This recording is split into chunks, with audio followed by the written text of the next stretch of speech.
Aku adalah seorang guru honorer yang mengabdi 12 tahun lamanya di sebuah sekolah dasar di daerah Pangandaran. Di 2022, aku berharap ingin menjadi P3K dan mengikuti tes. Tapi tahap pertama aku gagal menjadi seorang guru yang berstatus P3K. Masih ada harapan untuk menjadi guru P3K ketika ada tahap 2. Aku selalu menunggu tahap itu, tetapi semua harapan itu pupus dan sirna ketika aku lupa untuk meregistrasi tahap untuk gelombang kedua. Padahal di situ aku selalu berpesan kepada temanku untuk mengingatkanku dikarenakan waktu itu handphoneku sedang ada dalam masalah atau rusak.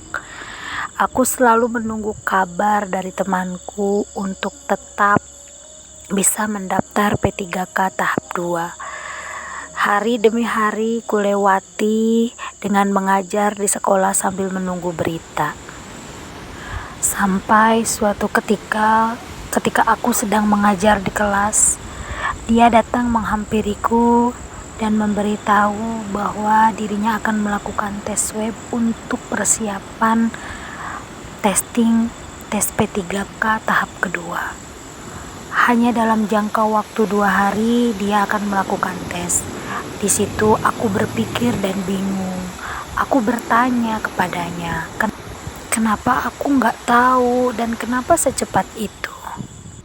Dia hanya menjawab, maaf, aku tidak memberitahumu karena aku juga didaftarkan oleh suami dan adikku. Sesuatu hal yang mustahil terjadi. Apakah dia sebagai temanku tidak ingat ketika dia melakukan register ulang kepadaku? Aku hanya duduk termenung dan kecewa. Disitulah aku berpikir, kita boleh bergaul dengan siapapun ataupun baik kepada siapapun. Tapi ingat satu hal, kita harus tetap memilih teman yang baik. Karena tidak semua teman itu berbuat baik kepada kita walaupun kita berbuat baik kepadanya.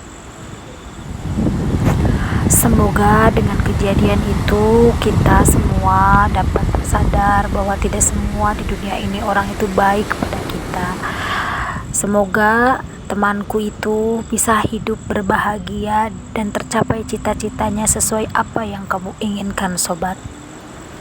Tujuan saya membuat video ini hanya ingin mencurahkan hati dari kekecewaan, kekesalan, dan kebodohan saya di sini karena terlalu mempercayai orang lain dan tidak dengan hati-hati mementingkan kepentingan saya sendiri.